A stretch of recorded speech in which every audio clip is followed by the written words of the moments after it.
Estimados televidentes, tengan ustedes muy buenas noches y bienvenidos a esta nueva edición del programa televisivo de Cursos, un espacio de reflexión académica que induzca a acciones de bien en la colectividad. Un espacio a cargo del Centro de Estudios Superiores Universitarios CESU de la Universidad Mayor de San Simón. En esta oportunidad me es sumamente grato contar con la presencia, la participación de César Augusto Camacho Solís. Él es investigador del Instituto de Estudios Latinoamericanos INESLA, es columnista del periódico Los Tiempos, docente de posgrado de la Universidad Mayor de San Simón, sociólogo de formación, estudiante de Derecho y maestro en investigación de políticas públicas por la Flaxo de Ecuador, consultor nacional e internacional en diseño de políticas públicas y planificación gubernamental. Estimado César, muchísimas gracias por estar en el programa. Bienvenido. Primeramente, muy buenas noches a todos los televidentes y a ti, Silvano, por la invitación. Como te habíamos conversado, he estado siguiendo muy interesantes programas de cursos. Creo que es un espacio muy interesante para poder discutir algunos temas que a veces, como tú también señalas, son bastante interesantes, pero muy pesados tal vez para el sector de la población, y tratar de traducirlo tal vez en un tema mucho más inclusivo como tal. Así que gracias, Silvano, por la invitación. Estoy atento para comenzar esta linda entrevista. Bueno, el día de hoy vamos a conversar alrededor de lo que significa gobernar mediante políticas públicas en el siglo XXI. Y para empezar, César, ¿qué se entiende por políticas públicas? Gracias, Silvano. Creo que es un tema que está de moda. El tema de las políticas públicas está de moda junto con el Estado, ¿no? A raíz del COVID-19 hay un resurgimiento de la importancia del papel del Estado para el desarrollo como tal, ¿no? Y a raíz de eso podemos ver que hay un sinfín de pronunciamientos de personas que comienzan a hablar de la importancia de las políticas públicas. ¿Pero qué son las políticas públicas? Para comenzar, las políticas públicas van a ser todas las acciones del Estado para tratar de resolver una situación que se considera problemática. Es decir, ante distintas problemáticas que existen en la sociedad, el Estado va a tratar de resolver las mismas a partir de la acción y la intervención estatal. Al establecer una acción estatal se van a definir lineamientos estratégicos, planes, programas, proyectos, y toda esa maraña, se podría decir, de elementos que comienza el Estado a desplegar van a ser las políticas públicas, va a ser ese conjunto de elementos. Ahora es interesante, porque te contaré una cosa, que algunos teóricos también van a decir que las políticas públicas van a ser no solo las cosas que hace el Estado, sino también las cosas que no hace el Estado. Es decir, que las cosas que deja en visto, que deja pasar, ¿no? Que deja pasar, y porque permite y puede permitir que ciertas cosas sean permisibles, ¿no? Como, no sé, la piratería, el contrabando y demás cosas. Pero es un tema más profundo que lo vamos a ir hablando más dentro. Pero para todos los televidentes, las políticas públicas, en un sentido estricto, van a ser todas las acciones que realiza un gobierno para solucionar una situación que se considera como problemática.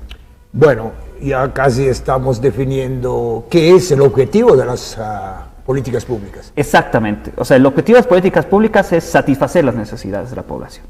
O sea, en general, fundamentalmente, tiene esta idea porque hay que entender que las políticas públicas, televidentes y estimado Silvano, surgen precisamente a principios del siglo XX en Estados Unidos como una forma de responder a las múltiples necesidades que tenía el Estado norteamericano, y producto también de la crisis de 1929. Entonces hay un proceso en el cual la gente comienza a demandar más acciones del Estado, una intervención mucho más rigurosa. Y hay algunos teóricos como Lasswell, por ejemplo, que es el pionero de esto de las políticas públicas, tiene esta idea que tenemos siempre los académicos de ciencias sociales a un inicio, ¿no?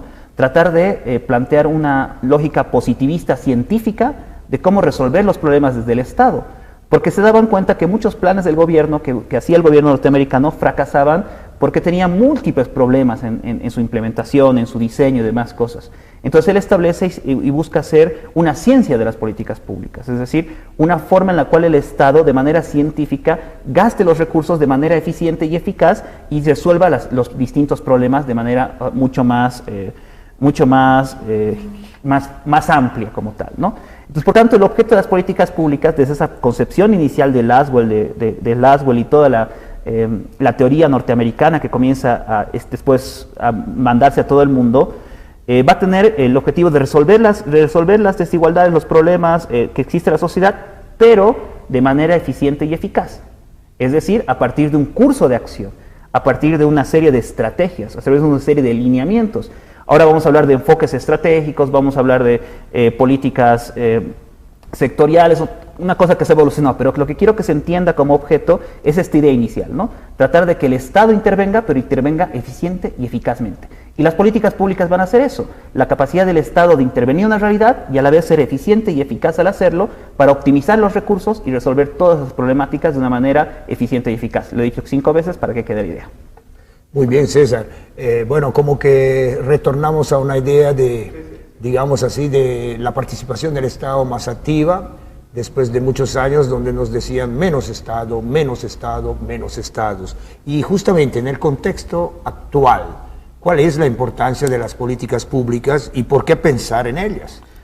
Y justamente, ¿no? O sea, lo que tú dices, Silvano, es totalmente cierto, ¿no? Hemos vivido una época, sobre todo desde impulsado por lo que va a ser la política pública neoliberal, de la lógica de la menos participación del Estado, pero te diré que incluso el neoliberalismo como tal plantea la existencia de políticas públicas, ¿no? Solo que el ejecutor de esas políticas públicas no es el Estado. O sea, si te pones a pensar, para aclarar este concepto, si vemos el caso chileno, por ejemplo, el caso estadounidense, hay problemas, digamos, de consumo de drogas. Entonces, el Estado no resuelve el problema de consumo de drogas, sino lo que hace es que licita a través de consultores para que consultores especializados puedan agarrar fondos públicos para resolver esa problemática. Entonces, sigue existiendo una política pública, pero de otro tipo, de diferente tipo de interventor. En este caso es bien complicado porque, como hay esta crisis en los países latinoamericanos, producto de la implementación caótica del sistema neoliberal y de una pérdida también de muchos beneficios de la población, hay un retorno hacia el Estado. Y producto de eso en Bolivia tú conoces muy bien desde el 2000, las movilizaciones, el cambio de gobierno, la promulgación del Estado plurinacional. Lo que se busca es que el Estado tenga un papel más importante en el desarrollo como tal. Entonces las políticas públicas se hacen importantes, por eso si te has dado cuenta, no sé si ustedes como funcionarios públicos de la San Simón, porque tienen un régimen diferente, les han obligado a hacer el curso de políticas públicas que hace la Contraloría, por ejemplo, se ha puesto como esta idea de que todos los funcionarios tienen que entender cómo funciona este sistema por el cual se implementan las decisiones estatales para resolver los problemas. Ese espectro como tal se vuelve importante porque la gente demanda más. Estamos viendo el conflicto del censo, por ejemplo. Hay un conflicto en Bolivia que deviene fundamentalmente de la necesidad de la población de que se eroguen más recursos para resolver problemas de salud, de educación y demás cosas. Estamos viendo el conflicto que existe también en el tema de la planta de tratamiento que está pasando actualmente en Colcapirua, ¿no? O sea, es un conflicto en el cual, por un lado, el municipio de Tiquipaya tiene que resolver ciertos problemas ambientales y por otro lado la gente de Colcapirua se opone también. Entonces, las políticas públicas en este campo se han vuelto importantes porque lo que nos permite entender, y es una cosa bien interesante que señalan los teóricos de políticas públicas, es el Estado en acción. O sea, los teóricos de la ciencia política entienden el Estado desde la concepción del Estado en la cuestión política, ¿no? Como los efectos del Estado como política. Pero en el caso de las políticas públicas nos permite ver lo que realmente está en juego, lo que se está haciendo, no lo que se dice hacer. Entonces ahí en la sociología de los instrumentos de política pública, que es una línea bien interesante, dice que a diferencia del discurso político, porque tú puedes paquear, como decimos en Bolivia, como político y decir, voy a hacer esto, cuando tú aterrizas en terreno y ves qué está haciendo el Estado desde las políticas públicas, tú entiendes realmente cuál es la orientación del Estado. El Estado te puede decir, el gobierno te puede decir que es protector de la madre tierra, pero si tú revisas una política pública, por ejemplo, de la minería en el caso boliviano, te vas a dar cuenta que ese discurso como tal no es muy coherente con lo que se está haciendo. Entonces, lo que se hace es lo que nos permite ver las políticas públicas. ¿Y por qué se ha vuelto tan importante? Porque la gente, por un lado, quiere que se haga más cosas, pero por otro lado también quiere entender qué se está haciendo. Y ahí entran otros temas novedosos que luego vamos a hablar, como el tema de la participación, el control social, que son cosas que se asocian a este proceso de políticas públicas. Esta idea que tú señalas de gobernar mediante políticas públicas. Bueno, satisfacer necesidades. Y César, cuando las necesidades son hartas, son múltiples, ¿cómo se prioriza la selección de las políticas públicas por parte de los que toman las decisiones? Y ese, por ejemplo, se podría decir que ahorita es el tema de discusión fundamental. O sea, ¿cómo tú priorizas necesidades si tienes poca plata? Es como un papá de familia, ¿no? Los que son padres y madres de familia saben, ¿no? Tienes distintos hijos y los distintos hijos, a medida que crecen, tienen distintas necesidades, ¿no? Y algunas necesidades no son tan prioritarias como otras. No te va a pedir un iPhone 13, digamos, o sea, que no va a ser tan prioritario como pagar la mensualidad del colegio, algo así, ¿no? ¿Ve? Pero ¿cómo priorizas eso? O sea, en esta lógica, el buen padre tendría que seleccionar a partir de sus valores qué cosas son prioritarias, ¿no? Pero lastimosamente, la experiencia de las políticas públicas ha demostrado que en la actualidad hay 5 formas por las cuales se priorizan las políticas públicas. La primera forma es a través de los medios de comunicación. Los medios de comunicación y las redes sociales han logrado poner en agenda pública ciertas problemáticas sobre otras problemáticas. Si ahorita tú revisas lo que tú me decías, hay ciertas cosas que han pasado a un segundo plano. Actualmente, si revisamos el espectro comunicativo, todo está girando en torno al censo de población y vivienda. Y otros temas, por ejemplo, como el tema de salud, como el tema de contaminación por mercurio, o el tema de consumo de drogas, otro tipo de cosas, han ido a un segundo plano. Entonces, todo el aparato gubernamental, todo el aparato de académicos, por ejemplo, ahorita están discutiendo la agenda pública, el tema del censo. Entonces, la primera van a ser los medios de comunicación y tiene una capacidad también para poner ciertas cosas.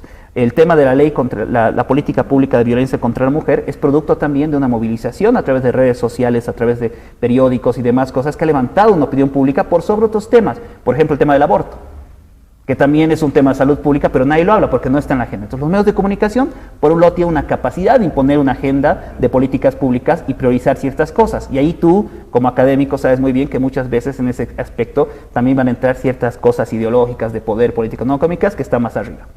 La segunda parte va a ser a partir de los acuerdos corporativistas que tiene el Estado con grupos de poder.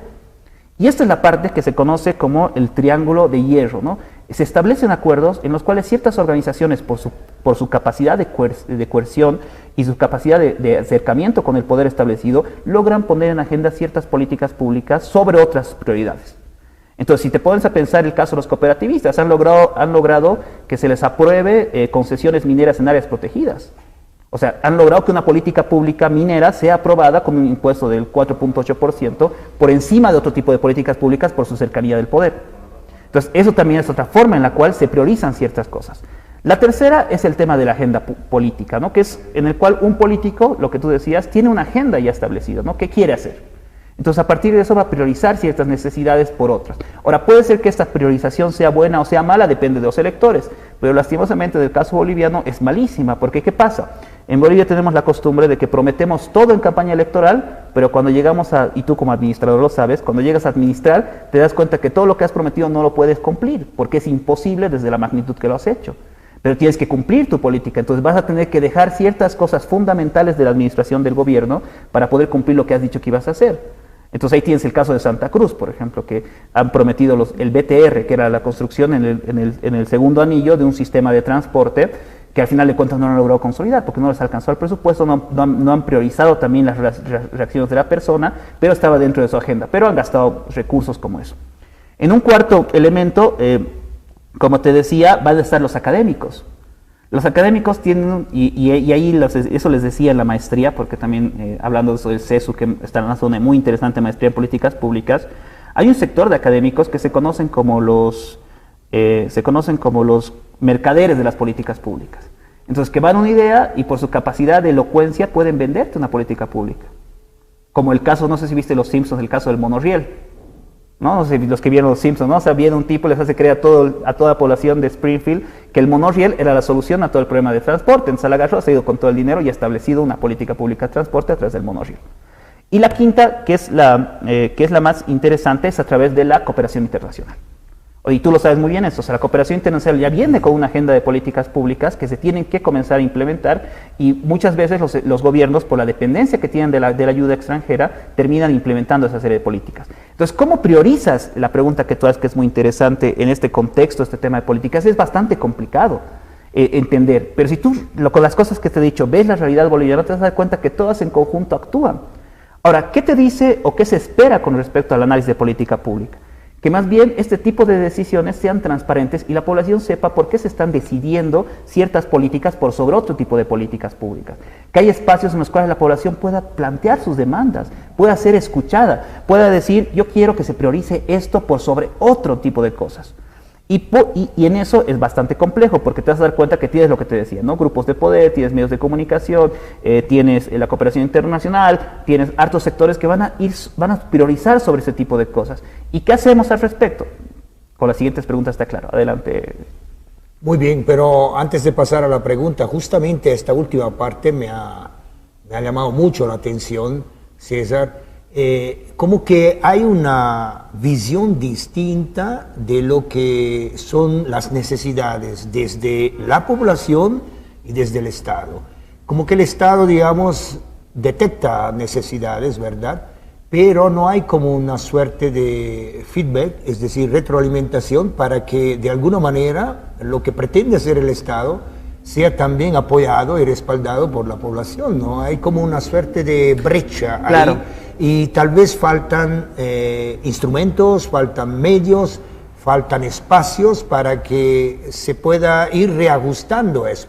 No te olvides que también, digamos, los que toman las decisiones, los que están en el poder, de alguna manera también reflejan una visión de la realidad que trata de satisfacer también intereses de grandes cuerpos, digamos así, de interesados, ¿no? Dentro de la población, etcétera, etcétera. Claro, o sea, ese es el tema también, ¿no? La crítica que se hace. O sea, si yo me debo a una masa electoral, no voy a ir contra sus intereses porque quiero ser reelecto, ¿no? Ahí está el vicio del sistema como tal. Pero lo que tú dices es cierto, lo que falta son espacios de participación, pero participación libre e informada, que es lo que menos existe. Por ejemplo, en Bolivia se aprobó la Ley 348, la Ley de Control Social y Participación, que establece que se tienen que hacer presentaciones periódicas de lo que hacen las instituciones públicas al principio de año y al final. ¿Sabes en qué ha terminado eso? En la rendición de cuentas, que es una exposición de las autoridades de lo que se ha hecho, que se hizo, una cena posterior, unas cuantas palabras de los asistentes, firma del libro de actas, pare de contar. Eso no es participación, porque no es libre, pero que tampoco es informada, es decir, que la gente no sabe, realmente no tiene la información disponible para poder analizar, lo que pasa un poco en Suiza, como decías, para poder analizar bien las cosas que tú estás yendo a revisar. Por otra parte, lo que tú señalas es bien interesante, porque te cuento que Laswell también, al inicio de las políticas públicas, tenía esta idea de hacerlo científico el papel del Estado para poder priorizar las necesidades, es decir, tener un cuerpo de intelectuales, que era la burocracia moderna, un poco esta idea de Weber también, de que tenían que sentarse, por ejemplo, nos sentamos los días viernes y vemos todas las problemáticas a partir de indicadores, índices y demás cosas, y trabajamos esas problemáticas y resolvemos todos los problemas. Y a partir de cómo resolvemos, podemos hacerlo de una manera mucho más científica, con metodologías, procedimientos y todo. En hartos textos, Bildowski, por ejemplo, que es un otro autor que analiza la implementación, se da cuenta que ese modelo, esa propuesta inicial de la política pública fracasa. ¿Por qué fracasa? Porque tú sabes muy bien como geógrafo y como administrador que el ser humano es impredecible. A veces puede ser que ese análisis científico de la necesidad sea más importante, pero puede ser que para esa comunidad más importante sea una canchita de fútbol, que poder resolver, por ejemplo, el consumo de drogas en la esquina de su casa o el tema de los cleferos. Aunque esté relacionado. Aunque esté relacionado. Porque si ocupas sanamente los chicos, bueno, tal vez... Exacto, pero para ellos es más importante. ¿Por qué? Porque también los grupos van a tener en su agenda pública ciertos intereses como tal. ¿Y cómo grafico esto? Actualmente hay un gran problema con respecto al tema de repartición de recursos a los municipios, porque se ha puesto en Bolivia una tradición en el cual cuando llega, por ejemplo, 100 bolivianos a la alcaldía, ya está dividido por los distritos. Cada distrito, si tu alcaldía tiene 10 distritos, cada distrito es de 10 bolivianos es para nosotros. Y dentro de cada distrito, cada OTB ya dice, de los 10 bolivianos que están en el distrito, un boliviano es para nosotros. Y las juntas, o sea, ¿te das cuenta? Entonces, ¿qué dice el dirigente? En sus reuniones dice, yo con ese boliviano voy a construir algo. ¿Para qué te alcanza un boliviano? Entonces tú dices, más bien en vez de gastar esos 100 bolivianos y repartirnos de esa manera, ¿por qué no agarramos y construimos, no sé, un hospital? Ese mismo rato, todos los mismos grupos, los mismos intereses en disputa no lo van a aceptar. Y es lo que ha pasado un poco. Por eso aquí es en Bolivia es tan fuerte construir canchitas, arreglar aceras y demás cosas, que atender fuertes necesidades. Si tú sumas los microgastos con lo que podrías hacer juntando todo eso, podrías resolver muchos problemas. Por eso te digo, es muy difícil de arriba hacia abajo, top down, de arriba hacia abajo poder ver. Entonces lo que se habla, más que todo, es fortalecer los espacios participativos. Y si te has dado cuenta, actualmente hay mucho trabajo que se está haciendo, incluso ustedes porque hablan de gobernanza en su maestría, hablan de gobernanza porque actualmente se dan cuenta que si no logramos un acuerdo entre la sociedad civil, el Estado y el sector privado para priorizar necesidades, no vamos a poder resolverla porque la gente tiene su propia agenda. Y lastimosamente muchos de los que administran las organizaciones sociales no tienen la capacidad para visualizar estas grandes problemáticas para poder hacer transformaciones reales. Bueno, lo has anticipado, ¿verdad? El CESU está realizando la tercera versión de la maestría en Gobernanza y Políticas Públicas. Tú has sido docente de esta tercera versión y ¿qué opinión te trae como tal este programa? A mí me parece que es una muy acertada decisión haber hablado de un programa, porque justo lo que te decía, ¿no? Es un momento en el cual estamos gobernando a través de las políticas públicas, ¿no? La gente demanda mayor eficiencia y eficacia en la toma de decisiones, pero también en el diseño y la implementación de las políticas públicas. Y lo que menos hay en Bolivia es gente que entienda este tema, ¿no? Que entienda este tema de las políticas públicas. Ahora, lo que te decía, creo que es un buen programa, sin embargo, también hay que enfocar los productos de investigación que se tienen que sacar en relación de este campo. Hay temas en Bolivia, por ejemplo, el tema de la burocracia, que nadie ha estudiado. Nadie ha estudiado, por ejemplo, el papel de la burocracia en la conformación de las políticas del desarrollo. O sea, es una caja negra, ¿no? Porque, o sea, metes plata por acá, metes plata a la cooperación o el Estado, aquí es donde la burocracia toma el dinero y aquí es el producto que tenía que resolverse. Pero algo pasa aquí. ¿Qué hay aquí?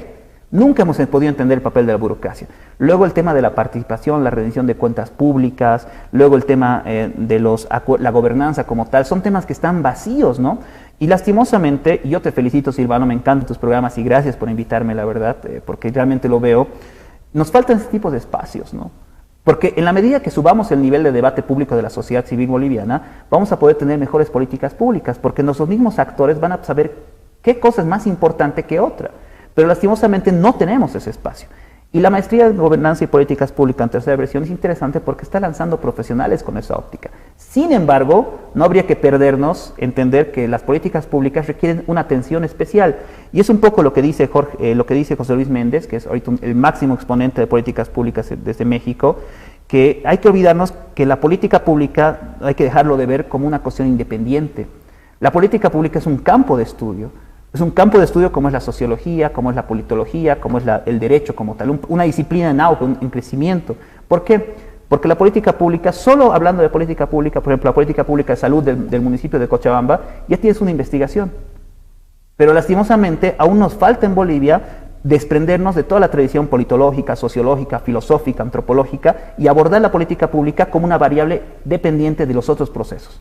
O sea, no como un complemento, porque hay estudios de políticas públicas en Bolivia, pero todos parten de un análisis politológico, ¿no? Del 2000, la guerra del agua y demás cosas. Y la política pública es una cosa independiente. Pero no se dan cuenta que muchas veces, como lo que te decía el concepto, la política pública nos permite aterrizar y ver lo que realmente está en juego, lo que realmente se está haciendo. Y es un campo tan extenso que se puede hacer solamente un análisis de una política pública como una investigación macro. Y creo que ese es el reto que se tiene que tener en esta nueva era, en esta nueva época, si queremos realmente gobernar a través de políticas públicas en Bolivia de manera eficiente y eficaz, que creo que es el reto y creo que el CESU lo está asumiendo, pero siempre pensando en esas perspectivas. Bueno, gracias también al canal de televisión universitaria que nos concede estos espacios, ¿verdad? Y a su gente que siempre nos apoya. Y bueno, gracias a ti por haber estado en este programa. César, una despedida rápida, ¿alguna conclusión? Bueno, como conclusión, hay que aceptar siempre que Televisión Universitaria, un gran saludo a todo el equipo técnico y agradecerte por esta invitación. Creo que es un reto bien interesante seguir hablando de esta temática. Vuelvo a decir, creo que es necesario fortalecer la investigación en las políticas públicas, no fortalecer alrededor de las políticas públicas. Y mando un saludo también a Daniela Laura, que me acompañó en esta entrevista. Y bueno, nada más, muchas gracias y que tengan un excelente inicio de semana, porque es domingo de la noche seguramente para todos y todos los que están viendo este programa. Muchas gracias. Muy bien, César. Estimados televidentes, el día de hoy estuvimos con César Augusto Camacho Solís. Hemos hablado algo alrededor de una temática muy importante y lo que significa gobernar mediante políticas públicas en nuestro siglo, en el siglo XXI. Como siempre, esperamos que el tema que hemos abordado haya sido de su agrado. Gracias por su fidelidad. Sigamos adelante protegiéndonos. Muy buenas noches.